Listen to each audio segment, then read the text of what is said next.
নমস্কার বন্ধুরা, আমি আজ কথা বলবো সিপিআইএম এর ৩৪ বছরের রাজনীতির গল্প। ৩৪ বছরের সিপিএম সরকারের আমরা অনেক উত্থান পতন দেখেছি, কিন্তু আজ আলোচনা করব তাদের উত্থান এবং পতন নিয়ে। ৩৪ বছর নেহাতি কম সময় নয়। এককালে গোটা বাংলা জুড়ে ছিল বামপন্থীদের একছত্র বিস্তার।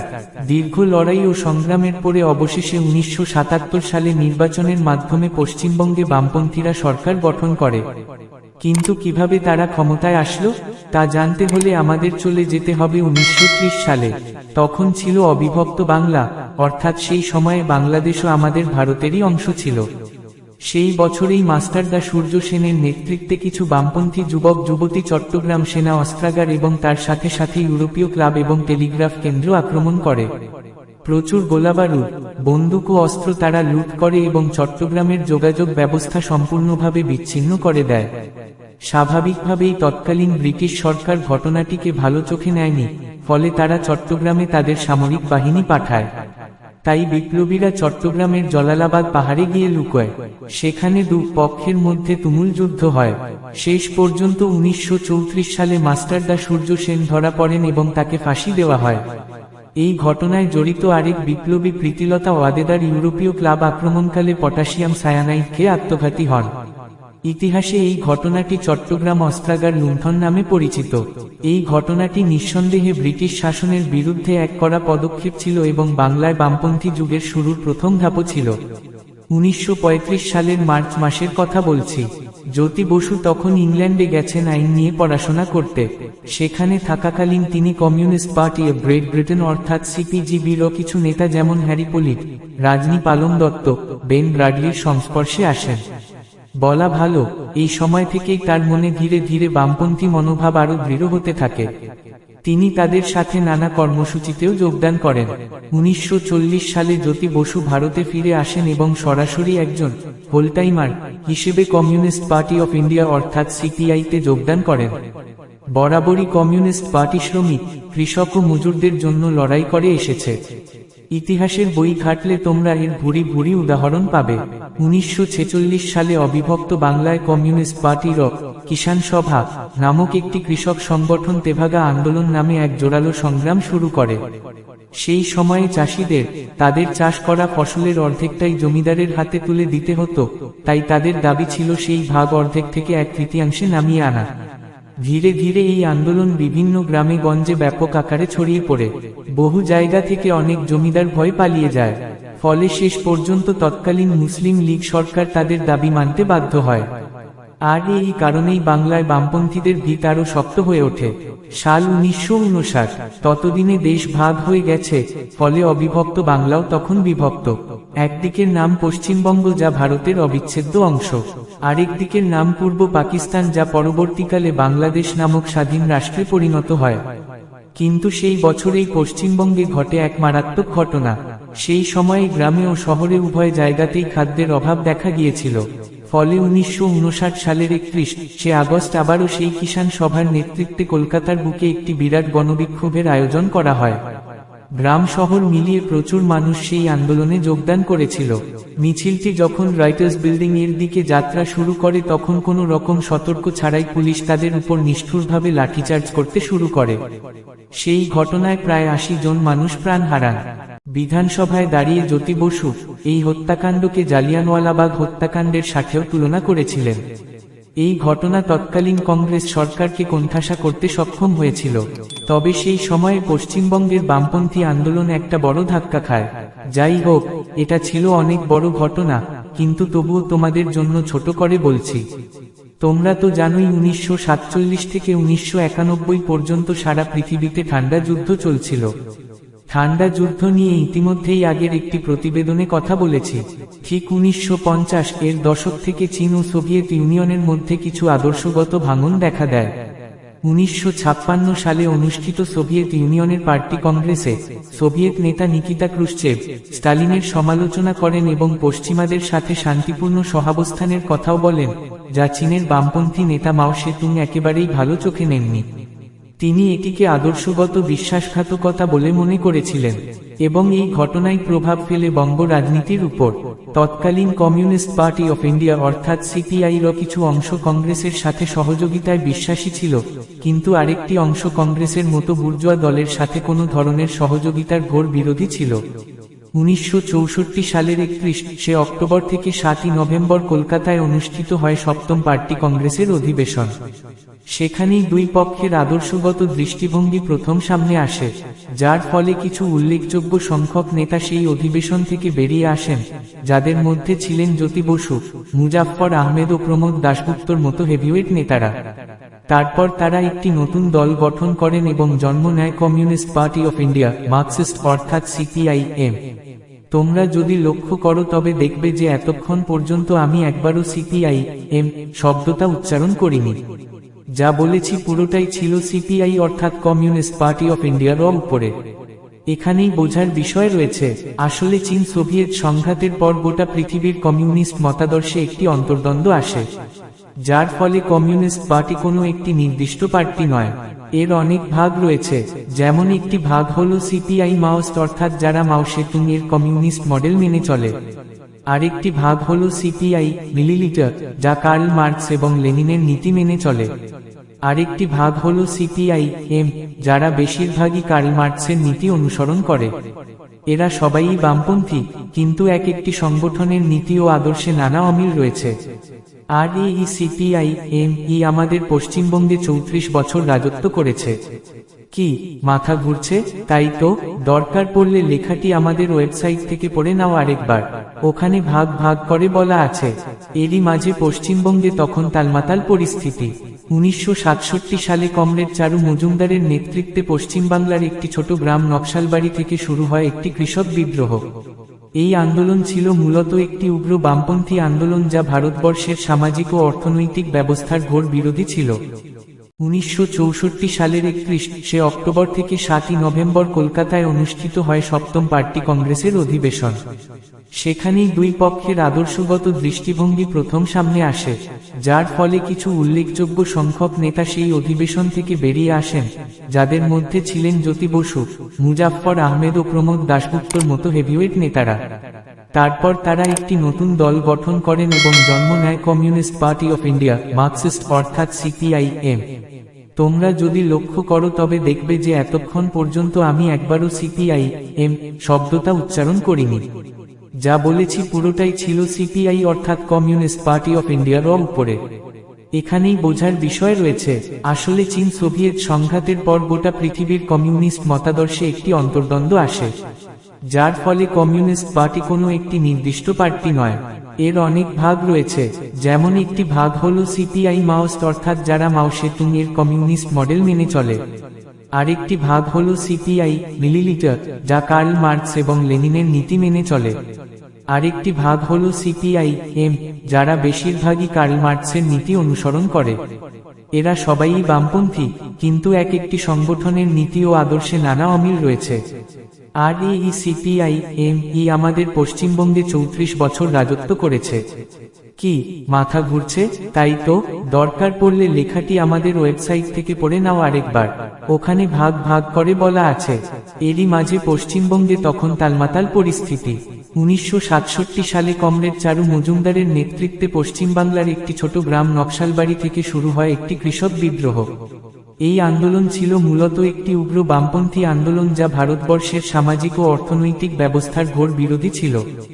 এই আন্দোলনের ভিত্তি ছিল কৃষকদের জমি সমানভাবে ভাগ করতে হবে, ভূমিহীন কৃষকদের অধিকার দিতে হবে এবং আরও অনেক কিছু। কিন্তু ধীরে ধীরে এই আন্দোলন একটি ভয়াবহ অমানবিক আন্দোলনে পরিণত হয়। এই সংগ্রামটি মূলত বামপন্থী শাখার মাওবাদী অর্থাৎ মাও সেতুং এর আদর্শ দ্বারা অনুপ্রাণিত ছিল। সারা পশ্চিমবাংলায় এর ব্যাপক প্রভাব পড়ে। এরা নিজেদের স্বার্থসিদ্ধির জন্য কোনো নিরীহ মানুষকেও ছাড়ত না। একজনকে হত্যা করতে গিয়ে এরা 100 জনকে হত্যা করে চলে আসত। বাচ্চা বুড়ো কেউই এদের হাত থেকে নিস্তার পায়নি। এবং বামপন্থীদের এই মাওবাদী শাখাটি সিপিআইএম অর্থাৎ মার্ক্সবাদী দলটিকে ভীষণভাবে ঘৃণা করত। হাজার হাজার সিপিআইএম কর্মীকে এরা নির্মমভাবে হত্যা করেছে। তবে বর্তমান পরিস্থিতি কিছুটা আলাদা। এই নকশালবাড়ি আন্দোলন কিন্তু এখনো থামেনি। কঠোর প্রশাসনিক হস্তক্ষেপের ফলে এদেরকে অনেকটা দমিয়ে দেওয়া হয়েছে ঠিকই, কিন্তু পুরোপুরি থামানো যায়নি এখনো। তবে এই সময়ে কেউই এসে বাংলার হাল ধরতে পারেনি। কখনো অজয় মুখার্জির নেতৃত্বে আসা জোট সরকার, কখনো আবার প্রেসিডেন্ট রুল, তার উপর অতিবামদের অত্যাচার, সবকিছু মিলিয়ে বাংলার অবস্থা হয়ে উঠেছিল ভয়াবহ। 1972 সালের পশ্চিমবঙ্গের নির্বাচনে কংগ্রেস ও সিপিআই এর জোট সংখ্যাগরিষ্ঠতা অর্জন করে। ফলে কংগ্রেস নেতা সিদ্ধার্থ শঙ্কর রায় পশ্চিমবঙ্গের মুখ্যমন্ত্রী হিসেবে নির্বাচিত হন। সিদ্ধার্থ শঙ্কর রায় কংগ্রেসের একজন প্রভাবশালী নেতা হলেও তিনি যখন পশ্চিমবঙ্গের মুখ্যমন্ত্রী হন, তার প্রভাব মোটেও ভালো ছিল না। তার শাসনকাল বাংলার ইতিহাসে সবচেয়ে কালো অধ্যায় নামে পরিচিত। 1975 সালে ইন্দিরা গান্ধী জরুরি অবস্থা ঘোষণা করেন, যেখানে মানুষের মৌলিক অধিকার ধ্বংস করা, গণমাধ্যমের উপর সেন্সরশিপ এবং বিরোধীদের উপর দমনপীড়ন শুরু হয়, যার কট্টর সমর্থক ছিলেন এই সিদ্ধার্থ শঙ্কর রায়। ফলে গোটা বাংলা জুড়ে স্বৈরতন্ত্র শুরু হয়। যদিও অতিবামদের উপর সিদ্ধার্থ শঙ্কর রায়ের নীতি ছিল নো মার্সি, অর্থাৎ বুঝতেই পারছ, যেখানে সেখানে নকশালদের দেখলেই। কিন্তু তবুও কোথাও গিয়ে যেন এমন দমনপীড়ন মানবাধিকারের লঙ্ঘন করছিল।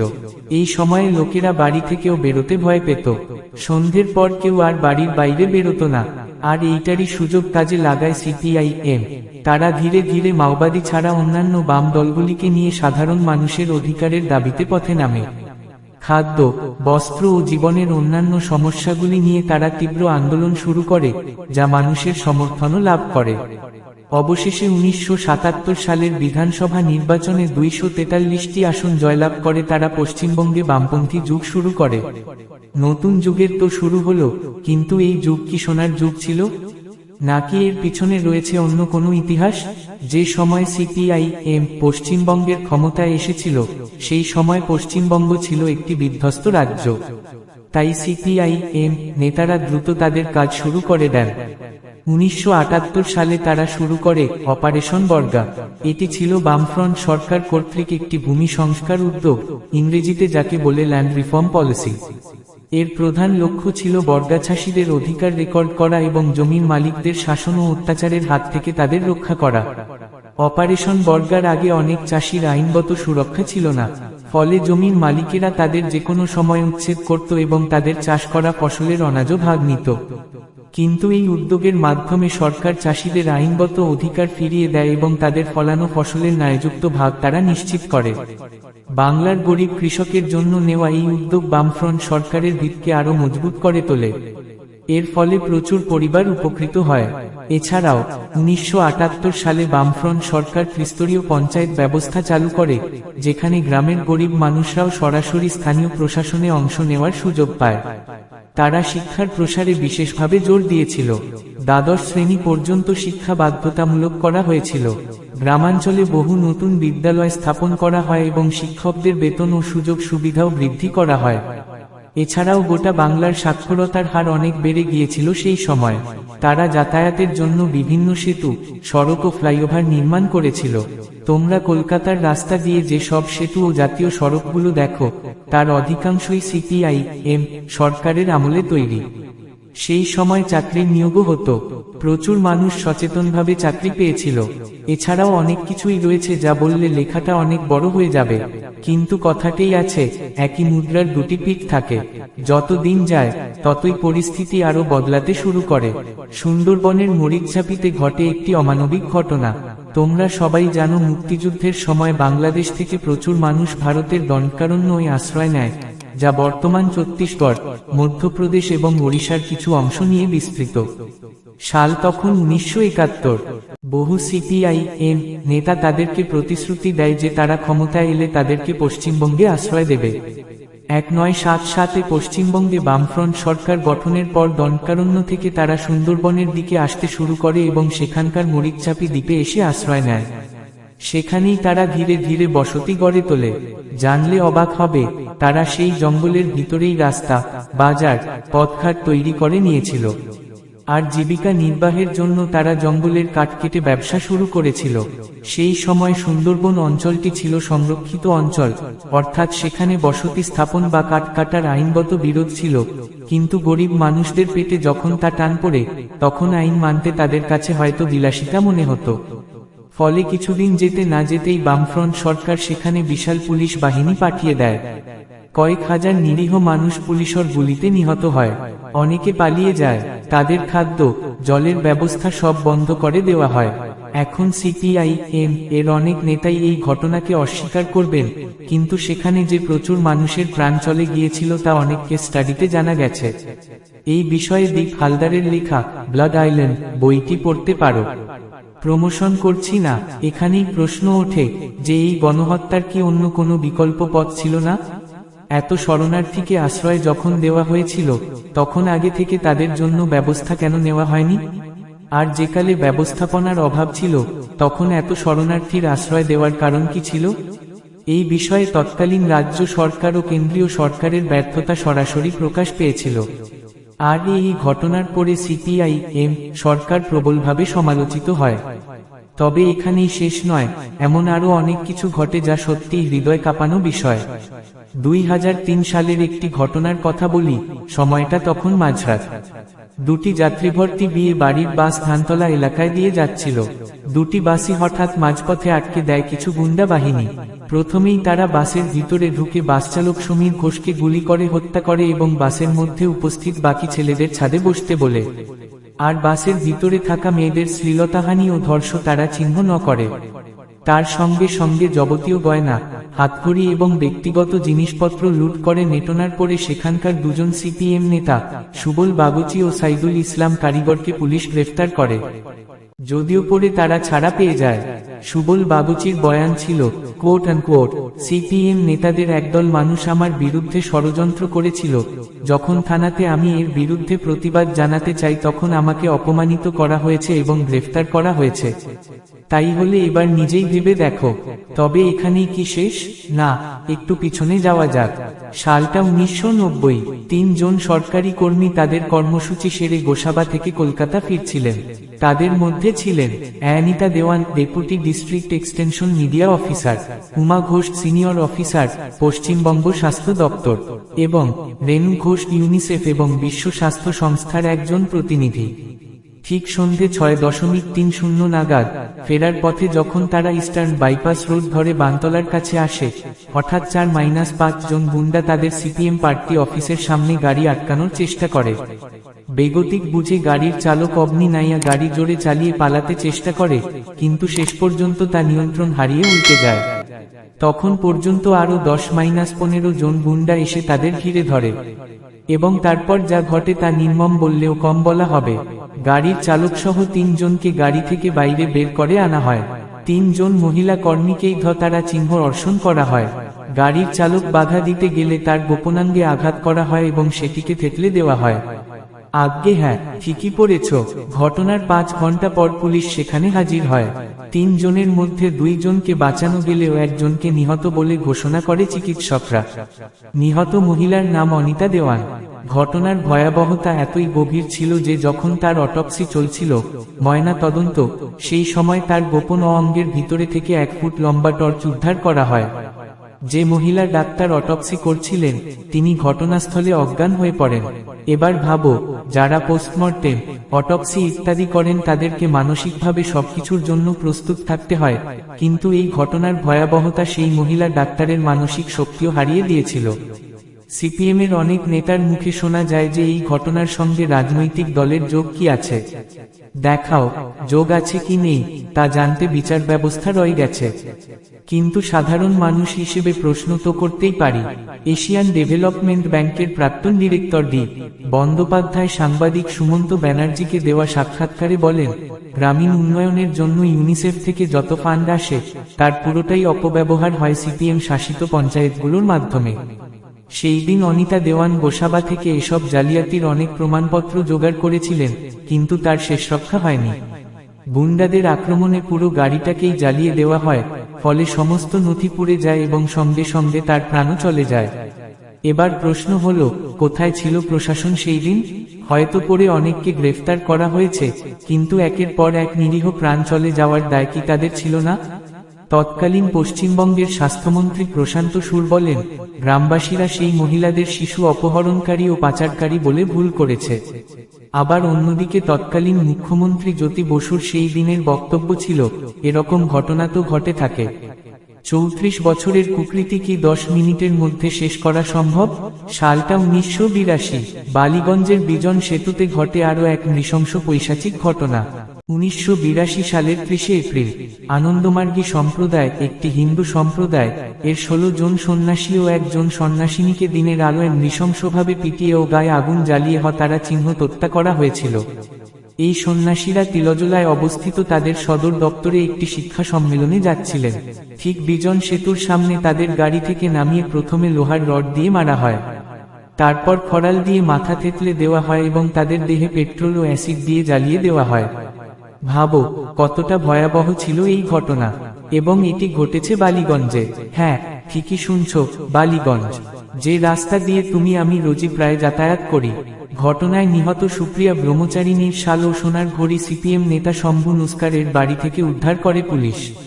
কিন্তু রাজনৈতিক চাপের কারণে পুলিশও তখন নীরব থেকে যায়। দক্ষিণ 24 পরগনার অ্যাডিশনাল ডিস্ট্রিক্ট ম্যাজিস্ট্রেট অর্থাৎ বাড়তি জেলাশাসক শের সিং এক সাক্ষাৎকারে বলেন, এটি একটি ভূমি বিরোধের কারণে ঘটেছে। রানী রাসমণির পরিবারের একটি জমির প্লট বেআইনিভাবে দখল করার পরিকল্পনা করেছিল সিপিএমের কিছু নেতা, কিন্তু সেই নিয়ে প্রতিবাদ করে আনন্দমার্গী সম্প্রদায়ের কিছু মানুষ। ফলে তারা এই ঘটনাটিকে চক্রবৃত্ত করে, যাতে সম্প্রদায়ের মানুষ শিক্ষা পায় এবং তারা কখনো এই ঘটনা না ভুলতে পারে। এই ঘটনার মধ্যে রবিন দেব, কান্তি গঙ্গুলি মতো হেভিওয়েট নেতাদেরও নাম জড়ায়। হ্যাঁ, ঝড়ের পরে যে কান্তি আসে, এ হলো সেই কান্তি গঙ্গুলি। কিন্তু আজ পর্যন্ত এই ঘটনার কোনো সুবিচার হয়নি। তৃণমূল সরকার ক্ষমতায় আসার পর একটি কমিশন বসানো হয়েছিল। সেই কমিশনের রিপোর্টও জমা পড়েছিল, কিন্তু তা আর কখনো জনসমক্ষে আসেনি। অর্থাৎ সেখানেও। এবার আরও একটি ঘটনার কথা বলি।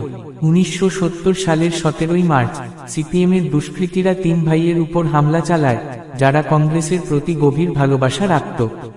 বড় ভাই নবকুমার সাইকে ছুরি দিয়ে আঘাত করে তার চোখ উপরে ফেলা হয়, এবং বাকি দুজন অর্থাৎ মলয় ও প্রণবকে তাদের পরিবারের সামনে হত্যা করা হয়, এবং ছেলেদের রক্তমাখা ভাত বৃদ্ধা মা কে খাওয়ানো হয়।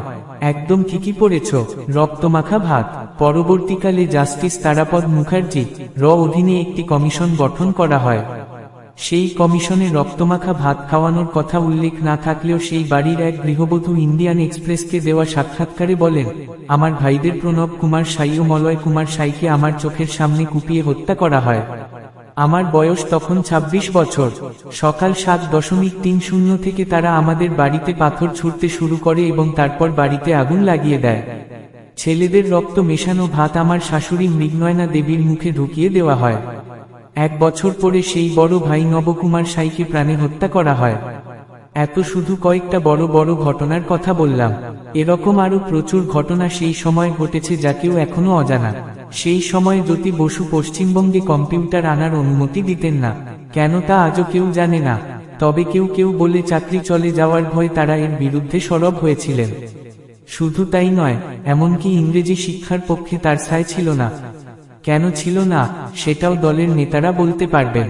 কথায় কথায় লোডশেডিং, রাস্তার মেরামত না করা, কাঁচা রাস্তা পাকা না করা ইত্যাদি সেই সময় লেগেই থাকত।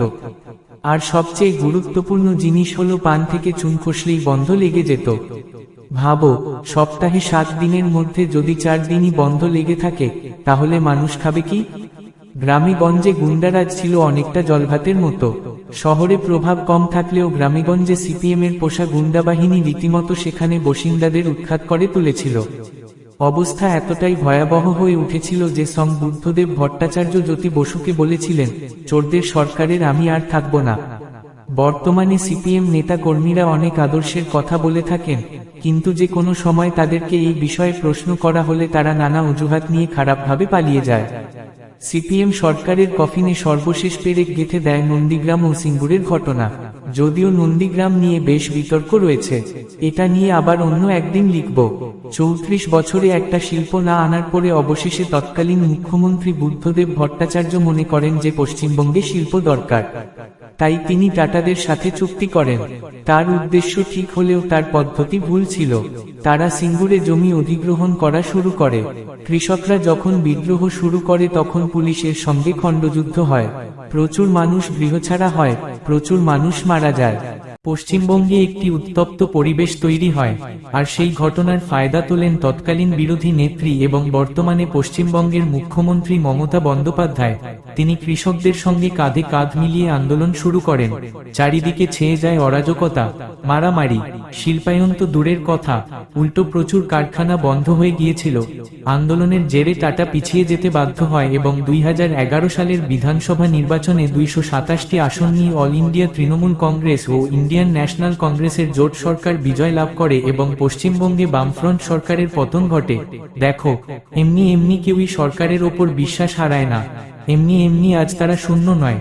সিপিএম নেতারা যতই আদর্শের কথা বলুক না কেন, 34 বছরের কুকীর্তি তাদের অজানা নয়, যার ফলাফল তারা এখনো বুঝতে পারছে। বিধানসভায় আজ তাদের কোনো আসন নেই, আজ তারা শূন্য। এটি একদিকে যতটা লজ্জাজনক, ঠিক ততটাই প্রাপ্যও বটে। এই ছিল সিপিআইএম এর 34 বছরের গল্প। কিরে আসবো আবার অন্য কোনো গল্প নিয়ে। গল্পটি ভালো লাগলে লাইক, কমেন্ট, শেয়ার করে দিবেন। চ্যানেলটিকে অবশ্যই সাবস্ক্রাইব করে নেবেন। ভালো থাকুন, সুস্থ থাকুন, আর দেখতে থাকুন আজিম নিউজ টিভি। সম্পূর্ণ ভিডিওটি দেখার জন্য ধন্যবাদ।